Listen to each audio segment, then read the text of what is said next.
दुनिया की सबसे बड़ी हाइड्रो पावर टरबाइन बना ली गई है जो कि एक वक्त में 500 मेगावाट बिजली पैदा करने की सलाहियत रखती है और ये इंपल्स हाइड्रो टरबाइन है। ये बिजली पाकिस्तान में 5 लाख से ज्यादा घरों की जरूरियात पूरी करने के लिए काफी है।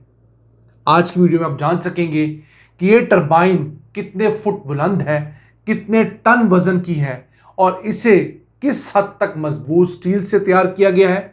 इसके साथ साथ आपको यह भी बताएंगे एक पाकिस्तानी शहरी राना मुजफ्फर हुसैन ने भी पाकिस्तान में नदी नालों और नहरों पर लगाने के लिए टरबाइंस बनाई। उसका सरकारी इदारों में कामयाब तजर्बा भी हुआ। बदकिस्मती से 2 सालों से वो सूबे पंजाब और खैर पख्तूनख्वा के चीफ मिनिस्टर्स को लिख रहे हैं कि इन टरबाइंस को लेकर अपनी नहरों और दरियाओं के ऊपर चलते पानी पर इंस्टॉल करें और बिजली जनरेट करें, लेकिन उन्हें किसी किस्म का कोई रिस्पॉन्स नहीं दिया जा रहा। अस्सलाम वालेकुम व्यूअर्स, मैं हूं आपका मेजबान अब्दुर्रहमान।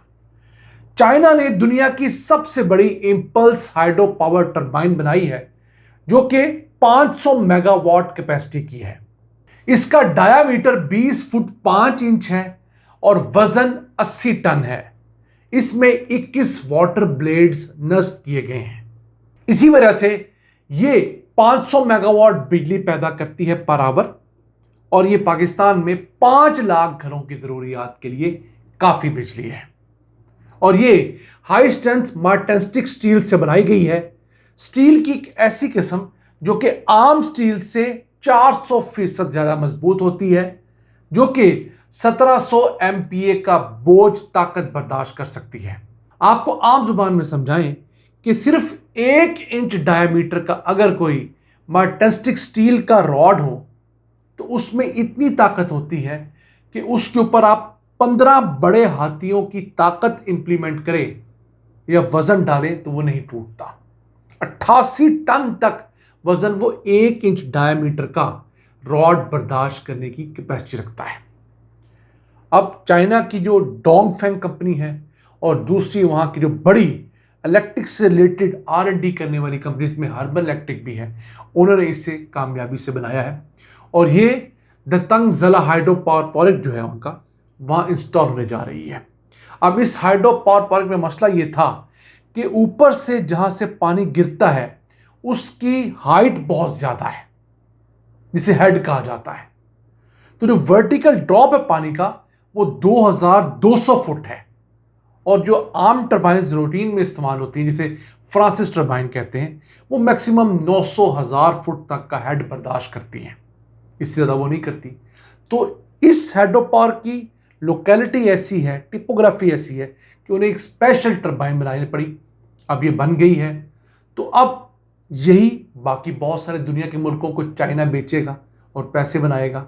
और ये कोई थोड़ी एफिशिएंसी वाली टरबाइन नहीं है, 92.6% इसकी एफिशिएंसी है और 1,90,000 यूनिट तो ये हर दिन एक्स्ट्रा प्रोड्यूस करेगी।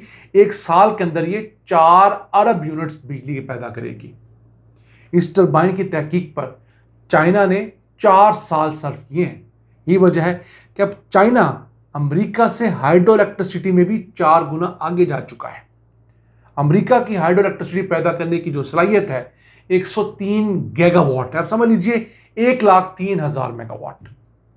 चाइना की 436 गीगावाट है, 4,36,000 मेगावाट। तो चाइना हर जगह के ऊपर अमेरिका को कोसों पीछे छोड़ चुका है। वो हाइड्रो इलेक्ट्रिसिटी हो, विंड टरबाइंस हो, सोलर हो, क्वांटम कंप्यूटिंग हो, इवन जो चिप डिजाइनिंग है जिसका असल दुनिया में फटा पड़ा हुआ है, जो आईसीज हैं, जो सेमीकंडक्टर्स है, उसमें भी चाइना अमेरिका से कहीं आगे जा चुका है। और यही तकलीफ है जो कि अमेरिका को अब सोने नहीं दे रही। यह आपको यह बताना भी जरूरी है कि दुनिया में तमाम अकसाम की पाई जाने वाली जो हाइड्रो टरबाइंस हैं उनमें सबसे बड़ी हाइड्रो टरबाइन भी चाइना ने बनाई है और उस एक हाइड्रो टरबाइन की कैपेसिटी जो है वो 1000 मेगावाट है। वहां का लिथियम हाइड्रो पावर प्रोजेक्ट है, 16,000 मेगावाट उसकी प्रोडक्शन सलाहियत है, 16 टरबाइंस वहां पर नस्ब हुई है और वो एक टरबाइन और उसका अलाइड पूरा स्ट्रक्चर जो है, जितनी चीज़ उसके साथ लगती हैं, वो 7,500 टन वजनी होती है। और हमारी तरफ आ जाइए, हम लोगों के पास टरबाइन्स बनाने की बहुत सारी कंपनीज मौजूद हैं। हैवी मैकेनिकल कॉम्प्लेक्स टेक्सला जो है, वहाँ पर 25 मेगावाट तक की सलाहियत की जो टरबाइन है वो बनाई जा चुकी है।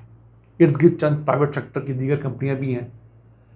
तो ये जो टरबाइन्स हैं, ये फ्रांसिस टरबाइन्स होती हैं जो बहते पानी से या थोड़े हेड वाले पानी से ही काइनेटिक एनर्जी को इलेक्ट्रिकल एनर्जी में कन्वर्ट करते हैं।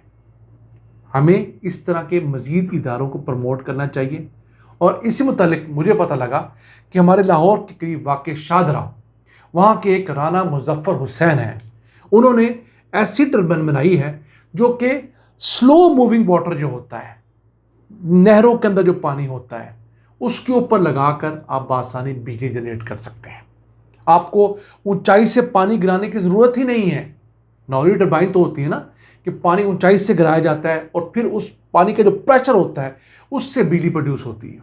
आपके नालों के अंदर, बरसाती नाले हो गए, आपकी नहरों के अंदर, आपके खालों के अंदर, आपके दरियाओं के अंदर जहाँ बहता पानी होता है, वहाँ पर ये टरबाइन नस्ब की जाती है और बहते पानी से ही ये बिजली पैदा करती है। इन्होंने 25 किलोवाट से लेकर 500 किलोवाट तक की टरबाइन का दावा किया है।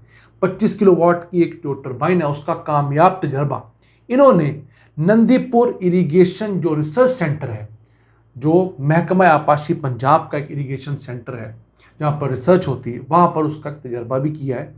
उसके बाद इन्होंने पंजाब हुकूमत को, खैर पख्तूनख्वा हुकूमत के इनके वज़राए आला को, इन तमाम मिनिस्टर्स को लेटर लिख लिख के बेचारे थक गए हैं, लेकिन बदकिस्मती से किसी ने आज की डेट तक इनसे कांटेक्ट नहीं किया।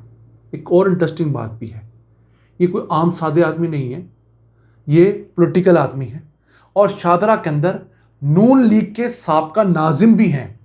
तो कैसी बात है कि नून लीग के एक शख्स जिसने एक अच्छा काम किया है, कम से कम नून लीग की हुकूमत को उसे बुलाकर पूछना तो चाहिए, क्योंकि पंजाब भर के अंदर जो नहरें हैं 47,000 किलोमीटर से ज़्यादा उनकी लेंथ है। आप उन नहरों के ऊपर इन टरबाइन्स को नस्ब कर सकते हैं। आपने कोई अलहदा काम नहीं करना, एक छोटा सा उसका स्टैंड बनाकर उसे नहर में लटका देना है, उससे जो बिजली जनरेट होगी आप खुद इस्तेमाल कीजिए, कुछ ना करें। हुकूमत पंजाब इनके प्रोटोटाइप को देखें, उसमें अगर कुछ तब्दीली करने वाली है, बेहतरी करने वाली है, इंजीनियर्स की मदद से उसे बेहतर करें। और इंडस्ट्री को ही कह देगा जनाब आपको हम सस्ती बिजली नहीं दे सकते, इन साहब ने ये चीज़ ईजाद की है। ऐसी तमाम इंडस्ट्रीज जो कि नहरों के, दरियाओं के करीब वाक़ हैं, वो वहाँ पर अपनी ये टरबाइन लगाएं, अपने पैसों से लगाएं और वहाँ से सस्ती बिजली जनरेट करके अपनी कॉस्ट ऑफ प्रोडक्शन कम करें। पंजाब में वाक़ इंडस्ट्री को सबसे बड़ी मार पड़ रही है महंगी गैस की। क्यों? पंजाब गैस कम प्रोड्यूस करता है और इसकी डिमांड ज़्यादा है। सिंध, खैर पख्तूनख्वा और बलूचिस्तान गैस ज़्यादा प्रोड्यूस करते हैं, डिमांड वहाँ पर कम है। तो होता क्या है, वहाँ की इंडस्ट्री को उस सूबे के अंदर पैदा होने वाली सस्ती गैस मिल जाती है। पंजाब में चूँकि गैस कम पैदा होती है, डिमांड ज़्यादा है, तो हमें इम्पोर्टेड गैस मिलती है हमारी इंडस्ट्री को। इम्पोर्टेड गैस 2-3 गुना महंगी होती है मुकामी सुई गैस की निस्बत। तो ये हम तरीका पंजाब में इम्प्लीमेंट करें, हर पख्तूनख्वा में इम्प्लीमेंट करें, गिलगित बल्तिस्तान में इम्प्लीमेंट करें। यकीन कीजिए पाकिस्तान के अंदर बहुत सारे इंडस्ट्रीज को, घरों को, कारोबारों को फ़ायदा हो सकता है। नाज़रीन, आज का एपिसोड हमें उम्मीद आपको पसंद आया होगा। अपनी सजेशंस, अपनी आरा से में आगाह रखा करें। अपने मेज़बान अब्दुल रहमान को इजाज़त दीजिए। अल्लाह के बाद।